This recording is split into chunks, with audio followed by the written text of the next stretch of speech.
زکوٰۃ کتنے مال پر دے اور زکوٰۃ کون دے، یہ ہم نے چیزیں دیکھی تھی۔ آج کے اس خطبہ جمعہ میں زکوٰۃ ہم کس کو دیں گے اس کے تعلق سے کچھ مختصر سی باتیں رکھنے کی کوشش کروں گا۔ تفصیلات کے لیے آپ کو ظاہر سی بات ہے کتابوں کی طرف، علماء کی طرف رجوع کرنا ہوگا تاکہ اور تفصیلاً جس کو کہتے ہیں اور ڈیٹیل میں آپ ان مسائل کو جان سکیں۔ اور زکوٰۃ کے تعلق سے جو خاص طور سے مسائل ہوتے ہیں جدید دور میں، ہر آدمی کی مختلف مسائل ہوتے ہیں جو کہ اس کی تجارتیں، بزنس، کام، انویسٹمنٹس مختلف قسم کے ہیں۔ اس میں بہتر یہی کہ آپ علماء سے رابطہ قائم کریں اور ان سے پتہ کرنے کی کوشش کریں کہ اس معاملے میں آپ اور ہم کیا کریں۔ اب آئیے ہم آگے بڑھتے ہیں کہ ہم زکوٰۃ کس کو دیں۔ اس سے پہلے کہ لاسٹ جمعہ ہم نے یہ چیز دیکھی تھی کہ زکوٰۃ جو ایک فریضہ ہے، نبی اکرم صلی اللہ علیہ وسلم کی بڑی مشہور و معروف حدیث عبداللہ بن عمر رضی اللہ عنہما اس کے راوی فرماتے ہیں کہ اللہ کے رسول صلی اللہ علیہ وسلم نے فرمایا بنی الاسلام علی خمس، اسلام کی بنیادیں 5 چیزوں پر ہیں۔ پہلی یہ کہ ہم گواہی دیں کہ اللہ کے سوا کوئی معبود برحق نہیں اور محمد صلی اللہ علیہ وسلم اس کے رسول ہے، اور نماز کو قائم کریں اور زکوٰۃ ادا کرتے رہیں اور اللہ کے گھر کا حج کریں اور رمضان کے روزے رکھیں۔ تو اس حدیث کے اندر جو ہے اسلام کی بنیادوں میں سے جو ہے زکوٰۃ کو ایک بنیاد بتایا گیا۔ لیکن ایک بات، ایک غلط فہمی جو مسلمانوں میں عام ہوتی چلی جا رہی وہ یہ ہے کہ مسلمان یہ سمجھتے ہیں کہ زکوٰۃ جو ہے یہ مالی ٹیکس ہے۔ زکوٰۃ مالی ٹیکس نہیں، یاد رکھیے، زکوٰۃ مالی عبادت ہے۔ ٹیکس جو وصول کیا جاتا ہے وہ جائز بھی ہو سکتا ہے، ناجائز بھی ہو سکتا ہے، وہ جبرن بھی لیا جا سکتا ہے، آپ خوشی سے بھی دے سکتے ہیں، لیکن زکوٰۃ ویسا نہیں ہے۔ زکوٰۃ ایک مالی عبادت ہے جو ہر کسی پر نہیں ہے۔ وہ جو صاحب نصاب ہو، پھر اتنا مال اس کے پاس ایک قمری سال، سورج چاند کے اعتبار سے جو 1 سال ہوتا ہے 355 دن اپروکسیمیٹلی وہ باقی رہے، اس کے بعد اس پر اس کو زکوٰۃ دینا، وہ بھی صرف 2.5% عمومی طور سے۔ کھیتی باڑی پر 5-10 ہوتا ہے اور خزانہ وغیرہ مل جائے تو 20 ہوتا ہے، لیکن عام اعتبار سے 2.5% ہے، جو کہ اتنا کم ہے جس کی کوئی انتہا نہیں۔ تو ہمیں چاہیے کہ بغیر کوتاہی کے ہم زکوٰۃ دینے کے معاملے میں جو ہے آگے بڑھے، بلکہ 2.5% کے علاوہ صدقات اور خیرات میں خوب بڑھ چڑھ کر آگے حصہ لیں۔ اور صدقات اور خیرات کے تعلق سے تو ہمیں یہاں تک ملتا ہے کہ 1/3 تک اپنا مال خرچ کرنا چاہیے، اور اس کے بڑے فضائل بتائے گئے۔ اس لڑکے کو اب یاد کیجئے جس کے تعلق سے آتا ہے کہ بنی اسرائیل کو جب ایک گائے ذبح کرنے کا حکم ہوا، انہوں نے بیجا اپنے نبی سے سوال کیا، کیسی، کیا، کلر، عمر، اور بہت سارے سوال کیے۔ اللہ رب العزت نے بڑا مشکل کر دیا ان کے لیے پھر اس جانور کو ڈھونڈنا۔ جب وہ ڈھونڈتے ڈھونڈتے پہنچے تو انہیں ایک جانور ملا، بڑا لمبا قصہ ہے اس کے پیچھے، خیر وہ مقصد نہیں، وہ حدیث آپ کو بھی بڑی طویل حدیث ہے۔ تو جب وہ پہنچے وہاں تو وہ جانور جس کے پاس تھا، جو اس کا مالک تھا، اس نے کہا کہ ہم کو تو بیچنا ہی نہیں۔ بنی اسرائیل نے کہا کہ اگر ہم سونے کے بھاؤ خرید لیں، جتنا اس کا سونے کا وزن ہے، اس نے کہا کہ ہاں اتنا دو۔ تو ان کا دل نہیں تھا قربان کرنے کو، اس لیے کہ وہ سونے کے وزن کے برابر خریدنا پڑا۔ 1/3 مال خرچ کرنا صدقے کے معنی میں آئیں گا۔ زکوٰۃ تو فرض ہے، صرف 2.5% ہے۔ تو ہمیں چاہیے کہ ہم زکوٰۃ تو ادا کریں، دل سے ادا کریں، اور ساتھ میں صدقات اور خیرات کا ایک معمول بنا لیں۔ صدقات اور خیرات زندگی میں بڑی برکتیں لاتے ہیں اور ایسے فائدے اور بینیفٹس دیتے ہیں جو ٹینجیبل نہیں ہے، جن کو ماپا نہیں جا سکتا۔ یاد رکھیے، بس وہ محسوس کی جا سکتے کہ دیکھو زندگی میں اس کی اتنی برکتیں، اتنے فائدے، اتنا یہ اچھے زندگی گزار رہا ہے۔ تو بہرحال ہمیں جو ہے زکوٰۃ کے دینے کے معاملے میں پیچھے نہیں ہٹنا چاہیے، اور اس کو جبرن ٹیکس بھی نہیں سمجھنا چاہیے، بلکہ خوشی کے ساتھ آگے بڑھ کر دل کی جس کو کہتے ہیں راضی کر کے اللہ کی خوشنودی حاصل کرنے، اس کا قرب حاصل کرنے ان لوگوں کو دینا چاہیے جو اس کے واقعے میں مستحق ہیں۔ جس طرح سے ایک انسان کے جسم پر اگر غلاظت گندگی لگ جائے تو غسل لے کر اپنے آپ کو پاک کرتا ہے، تو ویسے ہی جب مال آپ کے پاس 1 سال رہتا ہے تو وہ نقصان ہی پہنچاتا ہے، اور اس کو پاک کرنے کے لیے ہم کو وہ مال دینا پڑتا ہے۔ جب مال اپنے مال سے ہم زکوٰۃ کا نکال دیتے ہیں تو ہمارا مال پاک ہو جاتا ہے، لیکن یہ مال جن کو دیا جاتا ہے ان کے لیے پاک ہی ہوتا ہے، یاد رکھیے، لیکن ہمارے لیے رکھنا ناپاک ہو جاتا ہے۔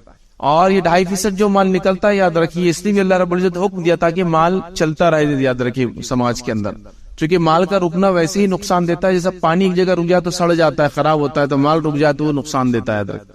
تو لہٰذا 2.5% جب پیسہ نکلتا ہے مسلمانوں کا، مستحقین تک جاتا ہے، وہ اس کا فائدہ اٹھاتے، ایک اکنامیکل سائیکل چل پڑتی ہے، یاد رکھیے، اور لوگوں کو اس کا فائدہ ہوتا ہے، یاد رکھیے۔ اسی طرح اللہ رب العزت نے قرآن کے اندر آئیے اب ہم دیکھتے ہیں ہم زکوٰۃ کس کو دے، نہ دینے کی کیا نقصانات تھے۔ پچھلی بار ہم نے دیکھا تھا کہ جو زکوٰۃ نہ دے اس کی زکوٰۃ جو ہے ایک گنجے سانپ کی شکل میں آئیں گی، اس کی گردن کے اطراف میں توق کی طرح وہ لپٹ جائیں گا، اور اس کے چہرے پر وہ ڈسیں گے اور کہیں گے انا کنزک انا مالک، میں تیرا خزانہ ہوں، میں تیرا مال ہوں۔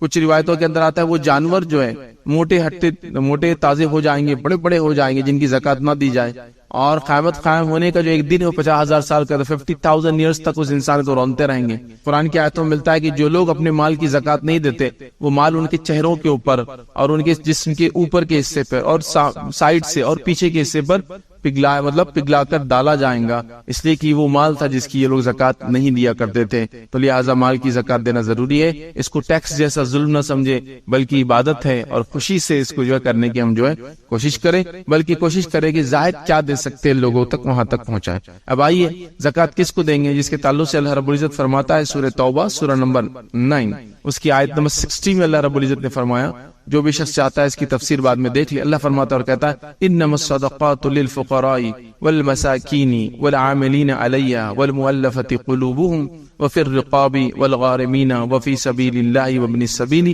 فریضۃ من اللہ واللہ علیم حکیم۔ اللہ فرماتا اور کہتا ہے کہ بے شک انما الصدقات للفقراء، زکات جو ہے وہ فقیروں کے لیے ہے اور مسکین کے لیے ہے۔ ایک ایک چیز کو ہم دیکھتے ہیں اور اس کی تشریح بھی لیتے چلتے ہیں۔ تو سب سے پہلے زکات یاد رکھی وہ فقیروں کے لیے ہے۔ فقیر کون ہوا؟ وہ انسان جو بہت کم مال اپنے پاس رکھتا ہے۔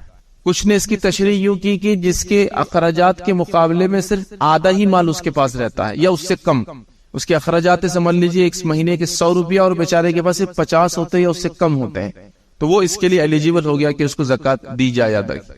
لیکن اس بات کو بھی خاص ہم خیال رکھیں کہ آج کل معاملہ یہ ہو چکا ہے کہ خرچ کی کوئی لمٹ ہی نہیں رہی، نہ مالدار کے پاس نہ غریب کے پاس۔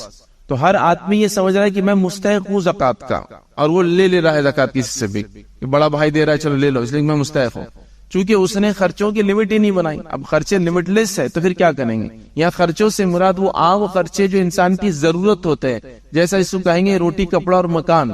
تو مکان سے ہم مراد ہمارے ملک میں کرائے کا مکان بھی لے سکتے ہیں، کسی ملک میں ذاتی مکان ہونا بھی ضرورت ہو سکتا ہے انسان کا، اس کے لیے بھی زکات دی جا سکتی ہے۔ ہمارے ملک میں نہیں، یہاں تو زندگی لوگوں کی کرائے گھروں میں گزر جاتی ہے۔ تو ایک کرائے کا گھر ہو تو اس کا کرایہ نکل جائے، کھانے کو جو لگتا ہے وہ ہو جائے اور پہننے کو جو لگتا ہے ہو جائے، آج کے دور پہ تعلیم وغیرہ پہ جو پیسہ لگتا ہے وہ ہو جائے، یہ کافی ہے۔ لیکن لوگ شادی بیاہ جہیز اور لوازمات اس میں جو رسومات اور اچھے کپڑے اور سب چیزوں کو داخل کر دیتے ہیں تو ہر آدمی مستحق نظر آتا ہے، مطلب پھر سبھی کیٹیگری میں آ جاتے فقراء کی، اور نتیجہ یہ ہو رہا ہے کہ ریئل جو فقراء ہے وہ بیچارے زکات تک پہنچ ہی نہیں پا رہے، اور دیگر لوگ جنہوں نے اپنے آپ کو فقراء بنا لیا، اور وہ لوگ عام طور سے دیکھا جاتا ہے خاندان کے لوگ ہوتے ہیں، پورا زمانہ صرف آپ سے زکات لیتے جا رہے ہیں، مطلب ہر سال آ رہا ہے انہیں کو آپ زکات دے رہے ہیں، اس لیے کہ ابھی تو صرف کھانا ہو رہا ہے، کھانے کے بعد میٹھا کہاں مل رہا ہے ہم کو، تو دیکھو تو ہم کتنے مستحق ہو گئے، ہم تو صرف عام کھانا کھا رہے، گھومنے کا جانا ہو رہا سال بھر میں تو ہم زکات کے مستحق ہو گئے۔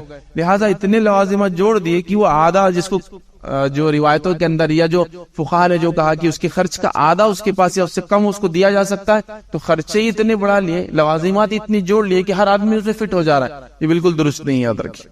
تو لہٰذا فقیروں کے لیے، فقراء اس کی جمع ہے، تو لہٰذا وہ آدمی جو غریب ہے۔ کچھ روایتوں میں ایسے بھی الفاظ ملتے ہیں جس کے پاس ایک وقت کا، ایک دن اور ایک رات کا کھانا ہو تو وہ مانگ نہیں سکتا، وہ فقیر نہیں ہے، پھر ہاں وہ اتنا نہیں ہے تو اتنا مانگ سکتا ہے۔ لیکن آج جو لوگ فقیر بھی ہوتے، یاد رکھیں، جو فقراء ہونے کا دعویٰ کرتے ہیں، ان میں سے ایک بڑی جماعت ایسی لوگوں کی ہے جنہوں نے فقیری کو اپنا خاندانی پیشہ بنا لیا ہے، مطلب ان کا یہ کہنا ہے کہ ہم خاندانی فقیر ہیں، مطلب مال و دولت بہت ہے لیکن چونکہ ہم نے یہ پیشے کو اپنا لیا، ہماری آبا و اجداد نے اپنا لیا، ہم مانگتے رہیں گے۔ اور وہ آپ دیکھیے وہ کمیٹی کی کمیٹی، محلے کے محلے ہوتے ہیں ان کے، اور وہ مانگتے ہیں۔ آپ کبھی ان کے گھر کے حالات دیکھیں تو عمارتوں پہ عمارتیں تعمیر کر دی اور وہ مانگتے رہتے ہیں آپ سے، فلیٹ سے فلیٹ دے لیے اور مانگتے رہتے ہیں۔ دینے والا خود کرائے کے گھر میں رہ کے زکات دے رہا ہے اور یہ لوگ اپنے خود کے ذاتی گھروں میں رہ کر مانگ رہے ہیں، چونکہ انہوں نے گداگیری کو بھک منگی کو شعار اور شیوا بنا لیا ہے۔ اس بات کو آپ خاص سنیں، جو لوگ بلا ضرورت لوگوں سے مانگتے ہیں، نبی اکرم صلی اللہ علیہ وسلم فرمائے ایسے لوگ روز قیامت جب اٹھیں گے ان کے چہرے پر گوشت نہیں ہوں، اور اس سے لوگ پہچان لیں گے یہ بغیر ضرورت کے مانگا کرتے تھے۔ تو اپنے آپ کو بچاؤ اس قسم کے عذاب سے روز قیامت، تو مانگو مت، خوددار بنو، لیکن ظاہر سی بات ہے اس کے باوجود فقیری تو رہیں گی، تو فقیروں کو تلاش کرو اور ان کو دو۔ دوسرا فرمایا للفقراء والمساکین، اور پھر مسکینوں کو دیا جائے۔ مسکین کا کیا معاملہ ہے؟ مسکین جو ہے فقیر کی کیٹیگری سے تھوڑا اوپر ہوتا ہے، اس کے بعد اس سے تھوڑا زیادہ مال ہوتا ہے، لیکن اس کے پاس بھی اتنا نہیں ہوتا کہ یہ جو ہے اپنا معاملہ پورا کر سکے۔ مثال لے لی، سمجھو میں نے کہا کہ آدھے سے کم جس کے خرچے کے لیے تو وہ فقیر ہو گیا، اس کے پاس ہو سکتا ہے 70% 80% ہو، لیکن پورا یہ بھی نہیں کر سکتا۔ لیکن فقیر اور مسکین کا ڈیفرنس یہ ہے کہ فقیر مانگ لیتا ہے اور مسکین مانگتا نہیں ہے۔ لیکن مطلب اس کے پاس بھی پیسہ کم ہے، 80 روپے ہو رہے مہینے کے، 100 روپے خرچہ ہے، 20 کم ہے، لیکن یہ بولتا نہیں کسی کو اور خاموشی اختیار کر لیتا ہے. فقیر بول رہا ہے کہ مجھے دیجئے، میرے پاس کم ہے، یہ بولتا نہیں. بس یہی اتنا ڈفرنس ہے دونوں کے اندر، یاد رکھیں. تو لہٰذا مسکین کا معاملہ یہ ہے کہ اس کو تلاش کرنا ہے. اب مسکین کون ہو سکتا ہے؟ یاد رکھیے، فقیر تو مانگ لیں گا، مسکین مانگیں گا نہیں. مسکین تو خود آپ کا بہت قریبی رشتہ دار ہو سکتا ہے، مسکین خود آپ کا بھائی ہو سکتا ہے، مسکین خود آپ کا ایک بہت قریبی دوست ہو سکتا ہے. مسکین وہ آدمی ہو سکتا ہے جس کو آپ دن رات دیکھ رہے ہو اور وہ بولتا نہیں ہے، لیکن اس کو دیکھ کر محسوس نہیں ہو، مطلب آپ اس کے الفاظ سے محسوس نہیں کریں گے کہ وہ کچھ نہ کچھ اشارتاً کرارتاً ہی صحیح نہیں کہیں گا کبھی. اس کو آپ کو اندازہ لگانا ہے کہ یہ میرا بھائی مسکین ہے، اور خاموشی کے ساتھ اس کو آپ جو کر سکتے ہیں اس کو کر دے، تو یہ مسکین ہے. یاد رکھیے، تو مسکین کو بھی جتنا کماتا ہے پورتا نہیں ہے، لیکن فقیر اور مسکین کا فرق ہے کہ فقیر اور خستہ ہوتا ہے اور مانگ لیتا ہے، مسکین اتنا خستہ نہیں ہوتا ہے لیکن مانگتا نہیں. یاد رکھیے، اس کو تلاش کرنا ہے. تو مساکین کا دوسرا حق ہے، یاد رکھیے. دیکھیے، فقیروں سے شروع ہوئی آیت، مسکینوں کے پاس پھر جا رہی. تو یہ دونوں لیسٹ ارننگ کیٹیگریز ہے سماج کی، سب سے کم کماتے ہیں، ان کو ہم کو دینا ہے سب سے پہلے. یاد رکھیے، ٹھیک ہے. لیکن فقراء سے مراد وہ فقیر نہیں جو میں نے بتایا تھے، جو گداگیری کو اپنا بزنس بنا لیتے ہیں اور زندگی بھر صرف مانگتے رہتے ہیں، حالانکہ وہ بہت زیادہ کما بھی سکتے ہیں، محنت بھی کر سکتے ہیں، بلکہ ہوتا بھی ہے. تو ہم کو اس میں تلاش کرنا اور صحیح مستحقین تک پہنچانا. تیسرا فرمان اللہ نے والعاملین علیہا، اور وہ لوگ جو اس کو جمع کرتے ہیں، مطلب وہ ادارے یا وہ حکومتی ادارے جہاں زکوٰۃ کو کلیکٹ کیا جاتا ہے اور کلیکٹ کر کے ڈسبرس کیا جاتا ہے، یا وہ ادارے جو زکوٰۃوں کو جمع کرتے ہیں اور پھر اس کو بترتیب سال بھر لوگوں کو دیتے جو اس کے مستحقین ہیں. چونکہ دیکھیے، زکوٰۃ ایک ساتھ نکلیں گی تو کیا ضروری ہے رمضان میں سارے مستحق مل جائے؟ کیا ضروری رمضان میں پورے مریض جمع ہو جائے؟ کیا ضروری رمضان میں پورے تعلیمی چیزیں ہو جائے؟ نہیں. تو سال بھر آئیں گے، تو جہاں وہ جمع ہوتا ہے تو وہ ادارے بھی زکوٰۃ کے اندر سے پیسہ لے کر اداروں کو چلا سکتے ہیں. یا حکومت اگر یہ کام کرتی ہے تو حکومت اس بیت المال سے جو زکوٰۃ جمع ہوں گی اسی کلیکشن میں سے عاملین جو کلیکٹرز ہیں، وہ جو ڈسبرس کرتے ہیں، جو تحقیق کر کے لے جا کر پہنچاتے ہیں، اور جو سسٹم کو سال بھر چلانے کو خرچہ آتا ہے، وہ بھی زکوٰۃ کے مد میں سے لیا جا سکتا ہے، تاکہ یہ سسٹم اسٹیبلشڈ ہو، تاکہ یہ سسٹم چلے. یاد رکھیے، نبی اکرم صلی اللہ علیہ وسلم کے زمانے میں بیت المال کا ایک نظم تھا. مطلب لوگ اپنی زکوٰۃ دیتے، زکوٰۃ آ کر بیت المال میں جمع ہوتی اور سال بھر پھر مستحقین آتے رہتے اور اس کو پھر ان کو دیا جاتا. تو ایسا کوئی سسٹم ہے، یاد رکھیے، تو وہ آدمی بھی اس میں سے یا وہ سسٹم کے لیے چلانے کے لیے اس میں سے پیسہ لیا جا سکتا ہے. لیکن یہاں ایک بات کا خاص خیال ہو، اگر کوئی آپ کا دوست آپ سے کہہ رہا ہے کہ بھائی میری 1 لاکھ زکوٰۃ ہے، ہندوستان میں تم غریبوں میں بانٹ دو، تو آپ عاملین میں نہیں ہوئے، چونکہ آپ کوئی حکومت نہیں ہے، نہ کوئی ادارے کی طرف سے منتخب کیے گئے، تو آپ ایجنٹ ہوئے، اور ایجنٹ جو رہتا ہے وہ مالک کے مقام پہ رہتا ہے، تو آپ نہیں لے سکتے اس میں سے کچھ بھی. بہت سارے لوگ ہوتے ہیں، کوئی شیخ وہاں سے بھیج دے رہا ہے، میں بن جاتا ہوں عامل اور لوگوں کو پہنچاتا ہوں. نہیں، میں ایجنٹ نہیں ہوں، میں ایجنٹ ہوتا ہوں، مطلب میں ان کی طرف سے اپوائنٹڈ پرسن ہوں جو اپنی مرضی سے طے کر سکتا ہوں ان کو دوں یا ان کو دو. تو ظاہر سی بات ہے اب میں وہ نہیں ہوں، عامل نہیں ہوا. عامل ہوتے ہیں جو حکومت کی طرف سے اپوائنٹڈ ہوتے ہیں، عامل ہوتے ہیں جو اداروں کی طرف سے اپوائنٹڈ ہوتے ہیں، جو بیت المال کا نظم رکھتے ہیں، پھر اس کو سال بھر چلاتے ہیں، مستحقین تک پہنچاتے ہیں. وہاں پھر وہ جو لوگ کام کرتے ہیں ان کی تنخواہ، وہ سسٹم کو چلانے کا جتنا پیسہ لگتا ہے وہ بھی زکوٰۃ سے لیا جا سکتا ہے، اور زکوٰۃ کے مد میں وہ بھی آ جاتا ہے. تو اللہ رب العزت نے فرمایا والعاملین علیہا، وہ لوگ جو اس کے اوپر عامل ہے، جمع کرتے ہیں کلیکٹر سے اور حکومت اور اداروں کی طرف سے وہ کام کرتے ہیں، تو حکومت اور ادارہ وہ دیں گا، آپ ایز اے پرسن وہ چیز نہیں کر سکتے. یاد رکھیں، ٹھیک ہے. آگے فرمایا اللہ رب العزت نے، تیسرا ہوا. چوتھا فرمایا والمؤلفۃ قلوبہم، اور وہ لوگ جن کے دل جو ہے تالیف قلب، دلوں کو اٹریکٹ کرنے کے لیے دیا جا سکتا ہے. تو یہاں وہ لوگ آتے، یاد رکھیں، جو مسلمان نہیں ہیں، وہ بھی اس مد میں شامل ہو جاتے آ کر. ویسے عمومی طور سے زکوٰۃ نان مسلم کو نہیں دی جا سکتی، صدقات دیا جا سکتا ہے، اور صدقات کی تعداد زیادہ ہوتی ہے زکوٰۃ سے. یاد رکھیے، چونکہ اس کی لمٹ نہیں ہے، زکوٰۃ تو بہت لمیٹڈ ہے.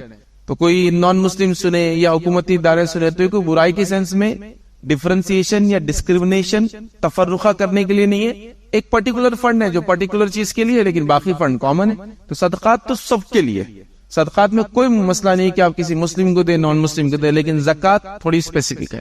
لیکن یہاں اس مد میں وہ لوگ بھی آ جاتے ہیں جن کے تالیف قلب کے لیے، مطلب وہ لوگ جو نو مسلم ہیں، یا وہ لوگ جو صرف ڈرے ہوئے ہیں کہ اگر ہم اسلام کی طرف جائیں گے تو ہوگا کیا ہمارا آخر، وہ بھی اس پہ کیٹیگری میں آ گئے. کہ پھر آپ کیا کریں، ان کو اس سے اطمینان دلائے کہ انشاءاللہ عزیز یہ چیز، یہ فنڈ آپ کے لیے، آپ پلیز اس کو رکھیں اور اس سے ساری چیزیں کریں تاکہ اس کو اطمینان ملے. یہ ان کے لیے بھی دیا جا سکتا ہے جو کسی قوم کے سردار ہو، اور سردار ہونے کے ساتھ ساتھ دل ان کا مائل ہو، اور آپ کو لگتا ہے کہ زکوٰۃ ادا کرنے کی وجہ سے ان کے مائل ہونے کے بعد وہ اس طرف آ جائے، اور حق کو قبول کر لے ان کو بھی دیا جا سکتا ہے.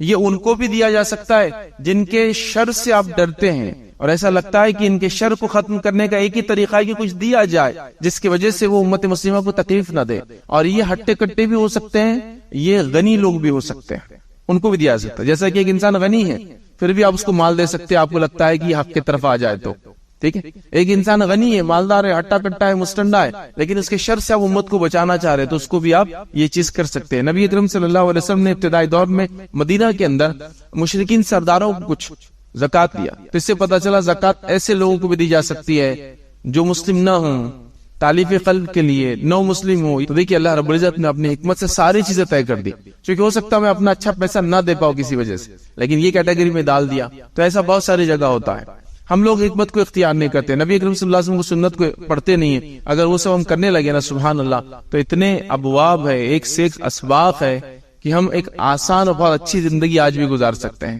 اس سمجھیے اس کو, یہ سیاسی ماحول کے اندر کہ ہمیں کیا کرنا ہے, ہمیں کیا سکھایا جا رہا ہے ان اسباق سے. بہرحال چلیے آئیے پھر آگے فرمایا اللہ نے وفر رقاب, اور وہ لوگ جو غلام ہوں, مسلمان غلام, ان کو آزاد کرنے میں بھی خرچ کیا جا سکتا ہے, لیکن اب کو غلامی تو ہے نہیں. تو لہٰذا علماء لکھتے ہیں کہ وہ لوگ جو جس کو کہیں گے جو کسی کرائم میں شامل نہیں تھے, کسی جرم میں شامل نہیں تھے, لیکن کسی وجہ سے پھنس گئے, بے گناہ تھے, ان کو چھڑانے میں بھی پیسہ استعمال اب کیا جا سکتا ہے. چونکہ یہ مد ہمارے ملک میں تو نہیں ہے, افریقہ وغیرہ میں ہو سکتا غلامی ہو تو وہاں چل جائے, لیکن اب وہ مد باقی نہ رہا, یاد رکھے. پھر اللہ نے فرمایا وفی الرقاب والغارمین, اور ایسا شخص جو مقروض ہو اس کے لیے بھی زکات دی جا سکتی ہے. تو مقروض کو بھی یاد رکھیے آپ زکات دے سکتے ہیں. چھٹا اس کا مد ہے قرض جس پر ہو, اور مقروض میں دو لوگ شامل ہوتے ہیں, یاد رکھیے. پہلا, میں نے اپنے ذاتی خرچے کے لیے کچھ قرض لیا ہے, اب میں اس کو ادا نہیں کر پا رہا ہوں, تو میں اس سے ادا کر سکتا زکات سے. میں نے کسی اور کی قرض ادا کرنے کا بیڑا اٹھا لیا ہوں, گارنٹر بن گیا ہوں کہ بھائی ان کا قرض میں دے دوں گا, ان کو چھوڑ دو ابھی تم, تو اب میں بھی چکا نہیں پا رہا ہوں, تو پھر میں بھی زکات لے سکتا ہوں, لیکن اس کے لیے, اور وہ بھی زکات لے سکتا لینا چاہے. تو لہٰذا اس کے اندر جو غارمین ہے اس میں دو لوگ ہیں, ایک میں جو ذاتی طور سے قرض لیا ہوا ہوں, میرا قرض چکانا ہے, اور دوسرا اگر میں نے کسی کے قرض چکانے کا ذمہ لیا ہوں کہ بھائی میں فلاں بھائی کا قرض چکاؤں گا, نہیں چکا پا رہا ہوں, تو میں بھی زکات لے سکتا ہوں. اب یہ بول کر کہ زکات مجھے نہیں چاہیے, لیکن میں نے کسی کا بیڑا اٹھا لیا, ذمہ لے لیا ہوں, اب اس کا قرض مجھے چکانا ہے, آپ مجھے دیجیے, اور پھر آپ وہ چکا سکتے ہیں. پھر چھٹا ہوا وفی سبیل اللہ, اور اللہ نے فرمایا اور اللہ کی راہ میں, جس میں علماء لکھتے ہیں جو اکثر قدیم علماء کی راہ ہے وہ ہے قتال فی سبیل اللہ. قتال فی سبیل اللہ, اس کے اندر یہ جو ہے مد شامل ہے. اور قتال کے علاوہ کچھ جدید علماء نے, دیگر کچھ علماء نے یہ فتاوی بھی دیے کہ دعوت و تبلیغ کے کام میں بھی استعمال آج کے دور میں کیا جا سکتا ہے, چونکہ آج اس کی بڑی بڑی سخت ضرورت ہے. تو ان کے جدید کچھ علماء کے اسے فتاوی موجود ہے, آپ چاہے تو اس کو پڑھیں, جس میں ہر وہ چیز جس کے ذریعے یا تو اسلام کا نشر کیا جاتا ہے, اسلام کے بارے میں پائی جانے غلط فہمی دور کی جاتی ہے, یا اسلام کے بارے میں لوگوں کو پہنچایا میسج یا پیغام پہنچایا جاتا ہے, تو وہ سب کو دیا جا سکتا ہے. خاص طور سے یوروپ ہے, امریکہ ہے وغیرہ, جہاں دعوت سینٹرز چلتے ہیں, وہاں مسجد وغیرہ کی پرمیشنز نہیں ہوتے, اور وہ لوگ دعوت و تبلیغ کام ان اداروں سے کرتے, تو کہاں یہ بھی اس کے لیے ایلیجیبل ہے. لیکن قدیم علماء کی تمام کی رائے یہ کہ قتال فی سبیل اللہ یہاں مراد ہے, اللہ کی راہ میں جہاد یہاں مراد ہے, دوسرا کچھ بھی نہیں یاد رکھے. تو یہ ہوا یاد رکھی ساتواں وابن السبیل. اور اس کے بعد مسافروں کے لیے, مطلب وہ شخص جو سفر میں ہو اور سفر میں آیا ہو, مال و دولت ختم ہو گیا ہو, یا لٹ گیا ہو, یا چھین لیا گیا ہو, یا پریشان ہو گیا ہو, یا ایسی کوئی مطلب جو مصیبت اس پر آ گئی ہو جس کے لیے اس کو مال کی ضرورت ہے, اور وہ مسافر ہو. وابن السبیل. اور مسافر کی جو کیفیت ہے قرآن نے دیکھیں ایسے بیان کی کہ اس کو راستے کا بیٹا کہا. ابن کہتے ہیں بیٹے کو, اور سبیل کہتے ہیں راستے کو. مطلب وہ اتنا مجبور ہوتا ہے کہ وہ راستہ ہے اور وہ خود ہوتا ہے, اور کوئی اس کا سہارا نہیں ہوتا. پھر اللہ آسمان میں ایک الگ بات ہے, لیکن اس کا کوئی سہارا, تو اس کا راستے کا بیٹا کہہ دیا اللہ نے. مطلب ایک مسافر بڑا مجبور ہو جاتا ہے, ہو سکتا ہو گھر کا بہت مالدار ہو, ابھی یہاں جو سچویشن میں آیا بیچارہ پھنس گیا, تو وہ سچویشن کے حساب سے وہ بھی زکات کے لیے ایلیجیبل ہو گیا ہے. اور زکات کی یہ ٹوٹل 8 مد ہے بس. اب کوئی 9واں اور 10واں مد پوری امت بھی مل جائے تو اپنے اجماع سے اس میں ایڈ نہیں کر سکتی, یا کسی ایک بھی مد کو ڈیلیٹ بھی نہیں کیا سکتا, یہ فکس ہے اللہ کی طرف سے. آئیے ایک واقعہ سنیے. نبی اکرم صلی اللہ علیہ وسلم سے ایک صحابی آئے اور کہا اللہ کے رسول صلی اللہ علیہ وسلم مجھے کچھ زکات میں سے کچھ دیجیے, ٹھیک ہے. تو نبی اکرم صلی اللہ علیہ وسلم دیکھیے کیا فرمایا اس صحابی سے, اور کہا, ابو داؤد کی روایت ہے, اللہ تعالیٰ نے زکات کے مصارف کو کسی نبی کے حکم پر نہیں چھوڑا. جیسا نماز کا معاملہ ہے، اللہ نے حکم دیا نماز پڑھو، رکوع کے بارے میں ذکر ہے، سجدوں کے بارے میں ذکر ہے، قیام کے بارے میں ذکر ہے، لیکن یہ قیام کب ہوں گا، رکوع کب ہوں گا، سجدہ کب ہوں گا، اور بیچ بیچ میں کیا ہوں گا، کچھ بھی نہیں ہے. کس نے بتایا؟ نبی اکرم صلی اللہ علیہ وسلم نے. وقت کب شروع ہوگا کب ختم ہوگا، نبی اکرم صلی اللہ علیہ وسلم نے. زکوٰۃ کا ایسا نہیں ہے. رسول اللہ صلی اللہ علیہ وسلم فرما رہے ہیں کہ زکوٰۃ کا معاملہ ایسا ہے کہ اللہ نے خود طے کر دی ہے کس کو دیں گا، کسی نبی پر اس کو نہیں چھوڑا. مطلب نبی بھی اپنے دل سے زکوٰۃ کی مد نہیں دے سکتے ہیں. تو پھر کہا کہ اگر تو اس 8 مد میں سے کسی ایک میں ہے تو زکوٰۃ لے لے، اور اگر نہیں ہے تو پھر اپنے آپ کو روکا رکھ. تو یہاں اس حدیث سے پتا چلا کہ زکوٰۃ کی مد اللہ کی طرف سے اپوائنٹڈ ہے، اس میں زیادتی بھی نہیں ہوں گی اور اس میں کبھی بھی نہیں کی جائیں گی. جو اللہ نے جیسے بتایا ویسے ہم کو ان مد کے اندر ہی اپنے مال کو خرچ کرنا ہے. اس بات کو ہم خاص خیال رکھیں. اب آئیے زکوٰۃ کے 8 مد دیکھنے کے بعد زکوٰۃ کون نہیں لے سکتا ہے یا کس کو نہیں دیں گے آپ؟ تو سب سے پہلے غیر مسلم کو زکوٰۃ نہیں چلتی ہے. تالیف قلب کے لیے کن کو دیا جا سکتا بتا دیا میں نے، ٹھیک ہے، ان کو صدقات وغیرہ آپ دے سکتے، وہ مسئلہ نہیں. دوسرا، غنی اور تندرست آدمی کو نہیں دے سکتے ہیں. نبی اکرم صلی اللہ علیہ وسلم نے حدیث کے اندر فرمایا کہ زکوٰۃ غنی اور تندرست صحیح اور سالم آدمی کے لیے حلال نہیں ہے، مطلب اس کے لیے حرام ہے.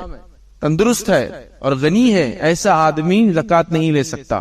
ہاں کوئی آدمی غنی ہے، ٹھیک ہے، اور وہ زکوٰۃ لے رہا ہے تو اس کے لیے حرام ہے. لیکن کوئی آدمی تندرست ہے لیکن اتنا مال نہیں ہے کہ جتنا اس کو ہونا چاہیے، تو پھر وہ آ جائے گا غریب یا مسکین، فقیر یا مسکین کی کیٹیگری، پھر اس کو دے سکتے آپ. لیکن مال ہونے کے بعد مانگنا بالکل. اب مال کس کے پاس ہے کیسے معلوم کریں گے؟ سونا ہے، چاندی ہے، زمین ہے، جائیداد ہے، دھن ہے، دولت ہے، سب کچھ ہے، لیکن ابھی کیش نہیں تو مانگنا شروع کر دیتا ہو زکوٰۃ. جائز نہیں. پہلے وہ سب کچھ بھیج دے اپنا. جیسا کہ کوئی بیمار ہو گیا گھر میں، فوراً نکلے زکوٰۃ جمع کرنے. نہیں، آپ پہلے دیکھیں آپ کے پاس کیا ہے، بیمار کے پاس کیا ہے. لوگ کیا بولتے ہیں، بیمار کے پاس کیا، اگر وہ دین لیں گے تو یہ تو پورا خرچ ہو جائے گا، پھر ہم کہاں رہیں گے، کس گھر میں رہیں گے. لیکن اس کا مطلب آپ زکاتی کیٹیگری میں ہے نہیں، آپ کے لیے حلال ہی نہیں ہو زکات لینا. لیکن آج ہم دیکھ رہے ہیں لوگ گھر کو ریزرو کر دے رہے، سونا چاندی ریزرو کر کے رکھ رہے، سب کچھ ہے، ابھی کیش نہیں تو بس چلو اب نکل لیں مانگنے زکات، اور زکات سے اپن کر لیں گے. تو پوری زکاتیں جمع کر کے کرتے ہیں اور بولتے چلو الحمدللہ گھر بھی بچ گیا، زکات میں کام ہوگا. نہیں، وہ آپ نے حلال نہیں تھا، آپ کے لیے وہ مال لینا حرام کیا. پھر آپ سوال کر سکتے ہیں بعد میں رہوں گا کیا، آپ کرائے کے گھر میں رہتے ہیں، پہلے جو ہے وہ خرچ کر. تو لہٰذا غنی کے لیے زکات لینا حلال نہیں ہے، ہٹے کٹے کے لیے حلال نہیں ہے، سوائے اس کے کہ وہ اچھا خاصا مضبوط انسان ہے جس میں، لیکن اتنا کمانے کی کوشش کرتا اتنا نہیں کما، وہ ایک الگ بات ہے، ٹھیک ہے، وہ بھی نہیں لے سکتے. اسی طرح جو ہے صاحب استطاعت مریض، مطلب جب آپ مریضوں کو زکات دے چکے وہ بھی مستحق ہوتے ہیں، یہ بات یاد رکھیں کہ صاحب استطاعت اگر ہے تو نہیں دینا چاہیے. تو معلومات دے، ویریفائی کرے، ورنہ کیا ہوتا ہے آپ سمجھتے ہوئے مریضوں کو دے سکتے اور دے رہے، نہیں، استطاعت والا ہے تو نہیں دے سکتے. اسی طرح میت کے کفن اور دفن کے لیے زکات استعمال نہیں ہو سکتی، چونکہ امت کا ذمہ ہے اپنے میتوں کو کفنائے اور دفنائے. اگر وہ اسے گھر والے نہیں کر سکتے تو ہم کریں گے، یا کفن دفن کمیٹی کریں گی، یا امت کے ذمہ داران کریں گے، یا کوئی ایک شعبہ ایک سسٹم بنائیں گے مسجد مدرسوں میں یا عمارت شریعہ میں کہ وہ کریں گے. اس کے لیے زکات نہیں ہو سکتی چونکہ امت کا یہ معاملہ ہے. ہمارا کام ہے کہ اپنے ایک بھائی کو اس کے آخر مقام تک پہنچائے، لہٰذا اس کے لیے بھی زکات نہیں چلتی، یاد رکھیں. اسی طرح جو ہے زکات جہاں نہیں چلتی یاد رکھیے وہ ہے کہ قرآن کی چھپائی کے لیے زکات نہیں چلیں گی، یاد رکھیے کہ آپ قرآن کو چھاپے کرے اس زکات کے پیسے سے، یہ درست نہیں. یاد رکھیے ہاں آپ کسی مستحق بچے کو کچھ پیسہ دے جو زکات کا مستحق ہے اور وہ تعلیم کے لیے قرآن جا کر خریدے، وہ مسئلہ نہیں ہے، وہ ایک الگ چیز ہے. چونکہ آپ نے اس کو دے دیا، وہ مالک بن گیا، اب وہ جہاں چاہے خرچ کرے. لیکن آپ خود سے کہے کہ اب اتنے بچے آ رہے جو مدرسے میں پڑھتے اور ان کو قرآن کی ضرورت ہے، چلو میں زکات سے قرآن ہی چھاپتا ہوں. نہیں، آپ زکات کے مستحق کو زکات دے، اس سے وہ قرآن خریدے یا سلیبس لے، وہ الگ مسئلہ. لیکن آپ زکات سے قرآن چھاپ کر نہیں دے سکتے. تو امت کا ذمہ ہے اللہ کی کتاب کو چھاپے، خود پڑھے اور دوسروں تک اس کو پہنچائے، یاد رکھے. اسی طرح جو ہے مسجد پر بھی زکات نہیں ہوتی، یاد رکھیے. مسجد کو زکات کا پیسہ نہیں چلتا، یاد رکھیے. مسجد کو صرف صدقات آپ کے جس کو کہیں گے، مطلب زکات کے علاوہ دیگر چیزیں جو ہے وہ مسجد کے لیے چلتی ہے. تو مسجد کے لیے بھی زکات کا پیسہ نہیں چلتا ہے، چونکہ مساجد ان جگہوں میں سے نہیں ہے جہاں اس قسم کا پیسہ لگایا جائے. کن کو لگایا جائے گا وہ 8 لوگ ہیں، وہ بتا دیے گے، صرف ان کو ہی لگیں گا، یاد رکھے. اسی طرح جو ہے دنیاوی تعلیمی اداروں کے اوپر بھی زکات کا پیسہ آپ نہیں دیں گے، سوائے اس کے کہ پھر تعلیمی ادارہ اس کو میک شیور کرتا ہو کہ آنے والے سارے لوگ مستحق ہو.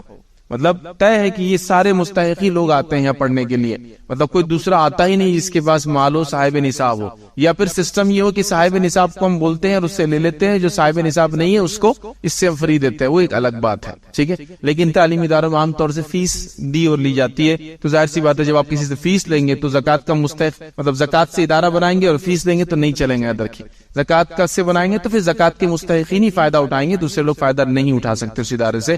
تو اس بات کا خاص خیال رکھے. لوگ NGOs وغیرہ کو دیتے ہیں جو پیورلی جو ہے دنیاوی جو ہے تعلیم دیتی ہے، یاد رکھیے وہ اس کی مستحق نہیں ہوتی، چونکہ وہاں میرے اور آپ کی بچے بھی جا سکتے پڑھائی کے لیے جو کہ مستحق نہیں اس زکات کے پیسے کے آتے. اسی طرح جو ہے شادی بیاہ کے اوپر زکات نہیں خرچ کی جا سکتی. یاد رکھیے جو عموماً ہمارے پاس چلن ہے، اکثر ہماری زکاتوں کا ایک بڑا حصہ اٹھا کے لوگ رکھتے ہیں بچی کی شادی خاندان میں دینا ہے. اور کیا کام کو دینا ہے؟ رسم کو دینا ہے، کھانے کو دینا ہے، جوڑے کو دینا ہے، گھوڑے کو دینا ہے، جہیز کو دینا ہے، فلاں اتنے لوازمات کر لی، اسی کوئی امتحان. ہاں کوئی ایسا نوجوان یا کوئی ایسی خاتون جو شادی کی عمر ہو گئی، شادی کرنا ہے لیکن ضرورت کی چیزیں بھی پاس نہ ہو اور وہ مستحق ہو، اب مستحق کی کیٹیگری میں آ گئے تو زکاتی کیٹیگری میں آ گئے تو آپ ان کو دے سکتے ہیں، وہ ایک الگ مسئلہ ہے. لیکن وہ ضرورت کی چیزیں، ضرورت کی چیزیں کیا ہو سکتی ہے؟ جیسے اوڑھنے بچھانے کو کوئی چیز ہو جائے. اب شادی ہو گئی تو غسل وغیرہ زیادہ لگے گا تو کوئی پانی وغیرہ کا انتظام، گیزر وغیرہ کا انتظام کرنا، حمام وغیرہ گھر کے اندر بنانا، اب تک باہر جاتے تھے، یہ اس میں شامل ہو سکتا ہے، ضرورت کی چیزیں. لیکن یہاں ایسا ہو چکا ہے کہ تقریباً زکات کا ایک بڑا حصہ صرف شادیوں میں ہمارا دیا جاتا ہے، ان ویریفائڈ بھی کبھی کر دیا جاتا ہے، بس شادی ہے تو بس زکات دے دو، اور بڑی رقمیں دی جا رہی ہے، جبکہ زکات سے آپ لوگوں کو اسٹیبلش کرتے، تجارت سے لگاتے، بیماروں کا علاج کرتے، یہ مین مصارف تھے. شادی میں جاتا ہے تو شادی اس کی نہیں، سوائے اس کے کہ آدمی مستحق ہو اور اس کو آپ دے. لہٰذا اس معاملے میں امت خیال رکھے کہ شادی بھی ہمیں زیادہ خرچے نہ کرے، ورنہ زکات کے مستحقین کا پیسہ زیادہ تر دوسری چیزوں میں چل رہا ہے. ایسا کوئی نوجوان کہے کہ میری شادی کرنا ہے، مہر کے بھی پیسے نہیں میرے پاس، ہم کہہ سکتے کہ میرے پاس بھی پیسہ نہیں ہے کہ زکات دے سکتا ہوں، کیونکہ مہر ضروری ہے نا. تو یہ سب چیزیں ہیں، تو ضرورت کے لیے تو ایک الگ بات ہے، لیکن ہمارے پاس بس شادی میں سمجھو زکات اگر 100 روپے دی جا رہی ہے تو 60-70 روپے صرف شادیوں کے لیے لوگ اٹھا کے رکھتے، بچی کی شادی ہے سونا لے لیں گے اس کو. مطلب ایک ہی آدمی کو زکات کی اس سال اور بس وہ بھی سونے کی شکل میں گئی، کیا اس سے فائدہ ہوگا؟ دن بھر صرف کان میں رہیں گا یا ہاتھ میں رہیں گا، نہ اس سے کچھ کمائی ہوگی نہ کچھ ہوگا. سوچیے آپ خود زکات کا فائدہ کیا ہوا؟ مطلب وہ خود اگر 4-5 لوگ دے تو زکات دینے والا بن جاتا پھر. تو بہرحال اس معاملے میں سوچ وچار سے کام لے. اسی طرح اپنے ملازم کو آپ زکات نہیں دے سکتے، اس بات بھی کو یاد رکھیں. خاص طور سے اس معنی میں نہیں دے سکتے کہ آپ پہلے سے بتائیں کہ ہمارے پاس جاب کریں گے تو تنخواہ 10,000 روپے مہینہ، سال میں زکات بھی ہم دیتے ہیں. نہیں، اس لیے کہ پھر آپ زکات کی وجہ سے وہ کام کریں گے آپ کے پاس. یا پھر ملازم کو آپ زکات دیتے اور امید کرتے کہ کام اچھا کرنا، اور کوٹ بھی کرتے کہ آپ زکات بھی دے رہے لے رہے، کام صحیح نہیں کر رہے تو یہ زکات ادا ہی نہیں ہوتی پھر. اس لیے کہ آپ ملازم کو زکات دے سکتے ہیں خاموشی کے ساتھ، بغیر بتائے کہ مطلب پہلے سے جب کانٹریکٹ ہوں گا جاب پر آئے نہیں بولیں گے آپ کو زکات بھی دیں گے. لیکن کوئی ملازم ہے مستحق ہے، خاموشی سے آپ اس کو دے دیں. لیکن اس سے یہ ایکسپیکٹ مت کرے کہ کام اچھا کرے اس کی وجہ سے، یہ ایکسپیکٹ مت کرے کہ سال بھر بھاگ کے نہ جائے میرے پاس سے، یہ ایکسپیکٹ مت کرے کہ وہ حاجی اور جی حضوری کرے. تو پھر ایسا جائز نہیں ہے، اپنے ملازم کو پھر آپ زکات نہیں دے سکتے. لیکن آپ نے کوئی وعدہ نہیں کیا، کوئی بات طے نہیں ہوئی، آپ کو پتا چلا آپ کا ملازم بھی زکات کا مستحق ہے، دے دیجیے اس کو، کوئی مسئلہ نہیں. لیکن اس سے امید مت کیجیے کہ اب کام اچھا کریں گا، دل جوئی سے کریں گا، بھاگ کر نہیں جائیں گا. لوگ ہوتا ہے نا کام والیوں کو آتی کام کے لیے گھروں میں نے دیکھا لوگ بولتے آپ کو تنخواہ 4,000 روپے مہینہ، سال میں 20,000 روپے زکات، ٹھیک ہے، وہ حساب کرتا ہے تو وہ ڈیوائڈ بائی 12 کر کے لگا لیتا. اچھا اچھی خاصی انکم ہے تو 5,000-5,500 ہو جائے. نہیں، یہ پھر درست نہیں ہے، یہ تو زکات کی لالچ میں وہ کام کریں گا. آپ بول نہیں سکتے ایسا. ہاں آپ نے زکات دیتے، لوگوں کو پتا ہے بھائی صاحب جو ہے زکات بھی دیتے، نوکروں کو ایک الگ بات ہے. لیکن کبھی بھی یہ نہ بولا جائے گا، نہ کوٹ کیا جائے گا، نہ امید رکھی جائے گی، نہ ایکسپیکٹ کیا جائے گا. تو اپنے ملازمین کو آپ جاب پہ اگر بول کر رکھتے ہیں زکات دیں گے تو پھر یہ درست نہیں ہوگا. ہاں ان ایکسپیکٹڈلی آپ کو دکھا، آپ نے حالات آئے دے دیا، بغیر امید کے کہ کچھ کام کرے، رکے، ہو سکتا ہے آج زکات نے کل سے کام چھوڑ دیتے. آپ یہ نہیں بول سکتے دوسروں کو دیکھو بھاگ کے چلا گیا، سال بھر دیا، آج ہی زکات دیا، کل بھاگ کر چلا گیا. تو آپ مطلب زکات کی وجہ سے امید رکھتے تھے بھاگ کر نہ جائے، یہ زکات نہیں ہوئی. پھر یہ تو آپ زکات کا فائدہ اٹھا لے رہے ہیں. زکات تو اللہ کے لیے عبادت ہے نا. جیسا کوئی نماز پڑھے اور دوسروں کو دکھائے تو وہ تو ختم ہو گیا نا، اس کے لیے ہو گئی ہو. تو یہاں اپنے فائدے کے لیے آپ نے زکات دے دی، ٹھیک ہے، وہ اللہ کے لیے دینا ہے اندر کے. تو اس کا بھی خاص ہم خیال رکھے کہ کوئی شرط وغیرہ اس میں شامل نہ ہو. اسی طرح جو پیشے ور مانگنے والوں کو بھی زکات مت دیجیے. جو وہ گداگیری اپنا بھک منگی خاندانی شیوا شعار بناتے، کبھی زکات مت دیجیے. اس سے ہٹے کٹے ہوتے، ان کو ضرورت بھی نہیں وہ لیتے. لہٰذا زکاتوں کو تھوڑا تحقیق کر لیا کیجیے، بہت اچھی چیز ہوں گی. اسی طرح جو بدعقیدہ، فاسق اور فاجر، بدعتی ایسے لوگوں کو بھی زکات مت دیجیے، چونکہ وہ آپ کی زکات کھائیں گے اور اللہ کے ساتھ کفر، شرک، فسق، فجور، بدعت میں آگے بڑھتے چلے جائیں گے. سوائے اس کے کہ آپ کو لگتا ہو دینے سے مائل ہو کر، اور مستحق ہونا تو کنڈیشن ہوئی، مائل ہو کر پھر صحیح عقیدے کی طرف، صحیح بات کی طرف آئیں گے، الگ بات ہے. لیکن آپ کو دکھ رہا ہے کہ یہ تو اور کھاتے جا رہے ہیں اور ہٹے کٹے ہو کے اور گناہ میں مبتلا ہوتے جا رہے ہیں اور فسق فجور بڑھتا جا رہا ہے، مت دیجیے. کوشش کیجیے اپنی زکات، صدقات، فطرہ، فدیہ جو روزے کا دیتے نا اس کو دے. جو روزے دار ہو، نمازی ہو، نیک ہو، دیندار انسان ہو، غریب ہو، اس کو دیا کیجیے. اس کا بھی آپ خاص خیال رکھیں. اسی طرح نبی اکرم صلی اللہ علیہ وسلم کے خاندان پہ زکات دینا ان لوگوں کو جائز نہیں ہمارے لیے. تو آپ صلی اللہ علیہ وسلم کے جو بنو ہاشم کہیں گے، قریش کہیں گے، یاد رکھیے آپ صلی اللہ علیہ وسلم کا جو بھی خاندان سے ہو، کوئی ضروری نہیں. ہمارے انڈیا پاکستان میں عام طور سے لوگ سوال کرتے ہیں کیا سید کو زکات دے سکتے ہیں؟ یا سید لفظ کہیں بھی حدیث میں نہیں، نبی کا خاندان ہو. اب سید کسی کا نام بھی ہو سکتا ہے، کسی کا سرنیم بھی ہو سکتا ہے، اور کوئی لگا بھی لے سکتا ہے اپنے لیے، ہے نا. لیکن یہاں ضروری ہے کہ نبی کی خاندان سے ہو. اگر کوئی کہتا ہو نبی کی خاندان سے ہو، پھر نام ہاشمی ہو، قریشی ہو، فاروقی ہو، اے ہو، بی ہو، سی ہو سکتا ہے وہ بتائے گا کہ ہمارا خاندان فلاں جگہ سے آتا ہے، ہم نبی کی خاندان سے فلاں ہمارا شجرہ، تو آپ اس کو نہیں دے سکتے. تو آپ کہیں گے پھر ایسا مستحق جو نبی کی خاندان سے، اس کو کیا دیا جائے گا؟ اس کو آپ عطیات دے، تحائف دے، تحفے دے، ٹھیک ہے، دیگر اماؤنٹس آپ دے، زکات مت دیجیے اس کو، زکات ایلیجیبل نہیں. نبی اکرم صلی اللہ علیہ وسلم نے فرمایا کہ محمد اور آل محمد پر زکات اور صدقات یاد رکھیے حرام ہے. تو آپ صلی اللہ علیہ وسلم کی خاندان کو آپ زکات نہیں دے سکتے، آپ تحفے تحائف دیجیے ان لوگوں کو. تو اگر آپ جانتے ہیں کہ یہ لوگ فلاں ہیں، غریب ہے، مسکین ہے، تو تحفے وغیرہ سے ان لوگوں کی مدد کرے. زکات یاد رکھیے کبھی بھی نہ دے، یاد رکھے، ٹھیک ہے. اسی طرح آپ زیر کفالت لوگوں کو بھی زکات نہیں دے سکتے ہیں. اس کا معنی کیا ہوا؟ جیسا کہ میں نے کسی یتیم بچے کو لا کے گھر میں کفالت میں رکھ لیا، اب وہ میرے پاس ہی رہتا ہے، اب وہ زکات اس کو نہیں دے سکتے، حالانکہ وہ کوئی بھی نہیں، حالانکہ مستحق ہوئے، لیکن آپ نے ذمہ لے لیا نا، آپ زکات نہیں دے سکتے. آپ کی کوئی خالہ ہے، پھوپھو ہے وغیرہ ہے، جن کو زکات آپ دے سکتے تھے اگر وہ آپ سے الگ رہتے، لیکن ابھی وہ آگے ڈیپینڈ ہو گئے، ان کی شوہر کا انتقال ہو گیا یا کسی وجہ سے وہ آپ کے پاس رہتے ہیں، تو آپ کے زیر کفالت آ گئے، آپ کے ماتحت آ گئے، آپ کے پاس رہتے ہیں. تو ان تمام لوگوں کو جو آپ کے زیر کفالت ان کو زکات نہیں چلتی ہے. پہلے تو ظاہر سی بات جن کی کفالت آپ پہ ذمہ ہے، جیسا ماں باپ، بچے، بیوی، ذمہ ہے، ذمہ تو دے ہی نہیں سکتے. لیکن جو ذمہ نہیں ہے، جن کو آپ نے لے لیا کسی وجہ سے کہ بھائی تم 2 بچوں کو لالو میرے پاس چھوڑ دو، یہ میرے پاس رہیں گے اب میری کفالت میں، اب ان کو بھی زکات آپ نہیں دے سکتے. زیر کفالت لوگوں کو بھی زکات نہیں چلتی، چونکہ آپ نے ان کو اپنے پاس رکھ لیا، لہٰذا آپ زکات کے مستحق نہیں، آپ کو اپنے دیگر پیسوں سے ان کی مدد اور ان کے اوپر خرچ وغیرہ کرنا ہوگا. یہ وہ لوگ تھے جن کو آپ زکات نہیں دیں گے، اور یہ 8 مرد تھے جن لوگوں کو ہم لوگ زکات دیں گے.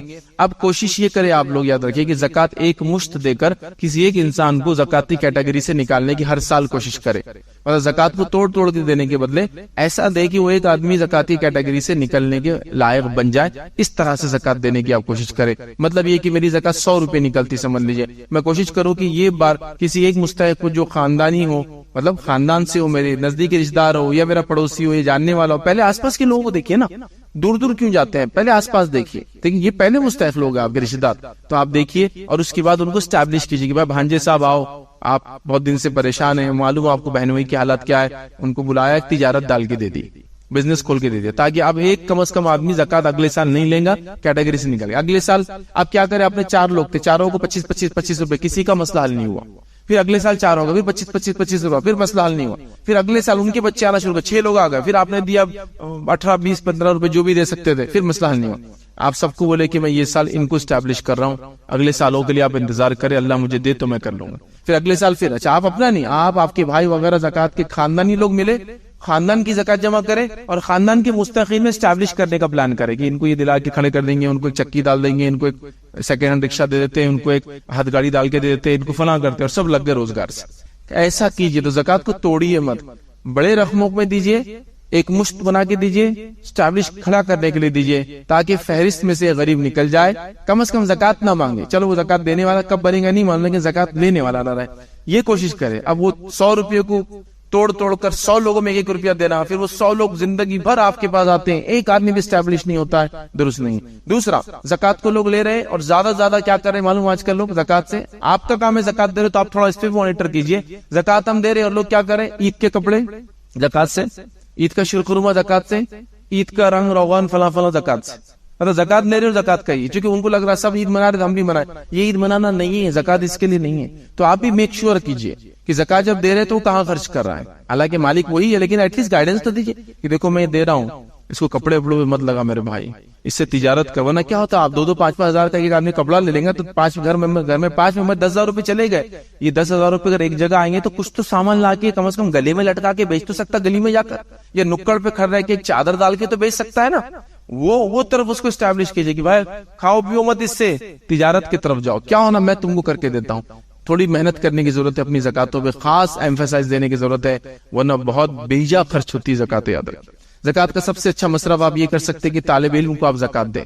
تاکہ وہ لوگ پڑھے، چونکہ آج پڑھیں گا کل انشاءاللہ کمانے والا بنے گا. تو کل زکات سے آپ ایک آدمی کو نکال رہے ہیں، تو بہرحال اس کو کوشش کرنے کی ضرورت ہے. یاد رکھیں، کوشش کرے زکات آپ کی صحیح جگہ جائے، لوگوں کو آپ صحیح گائیڈنس کرے، اور ہو سکے تو بیت المال قائم کرنے کا، نظم بنانے کی آپ کوشش کرے. چونکہ بیت المال ایک بڑی اہم چیز ہے. یاد رکھیں، جو وہ کانسیپٹ ہمارے پاس سے چلا گیا، ایک ایسا ادارہ ہو جہاں زکات جمع ہوتی ہو اور سال بھر لوگوں کو دی جاتی ہو.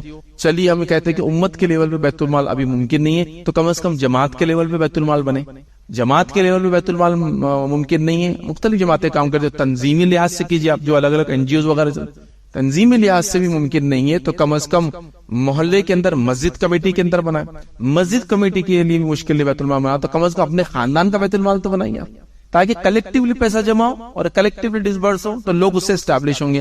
کوشش کرے کہ نظم ہو، چونکہ جب زکات جمع ہوتی ہے نا، بہت ایک مضبوط طاقت بن جاتی ہے. یاد رکھیں، اور طاقت بن کے لوگوں کو پھر جو ان کے مسائل کو حل کرنے کی اس میں صلاحیت ہے، تو لہٰذا اس طرح سے کرنے کی بہرحال ہم کوشش کریں. اسی پہ اپنی بات کو ہم ختم کریں گے. اللہ رب العزت سے دعا ہے کہ اللہ سبحانہ تعالی ہم تمام کو اپنی زکاتوں کو صحیح جگہ خرچ کرنے کی توفیق عطا فرمائے. اللہ رب العزت زکات کے ساتھ ساتھ ہمیں خوب صدقات نکالنے کی توفیق دے. اللہ رب العزت جو ہماری ان ٹوٹی پھوٹی عبادتوں کو جو ہے قبول کرے. اللہ رب العزت جو مسکین ہے، پریشان حال ہے، ان کی پریشانی کو دور کرے. جو بیمار ہے ان کی بیماری کو دور کرے. جو تندرست ہے اور اسی کے ساتھ ساتھ بچے وغیرہ کے گھروں میں مسائل ہیں، ان کے مسائل کو حل کرے. اللہ تعالیٰ جتنے لوگ بیمار ہیں ان کو شفا یاب کرے، جتنے لوگ ظلم کے تحت دبے ان کی جو مدد کرے. اور اللہ رب العزت ہمیں توفیق دے کہ ہم اس رمضان کا جو باقی چند ایام ہے اس کا صحیح سے فائدہ اٹھائے، اور اللہ ہمیں اس چیز کی توفیق دے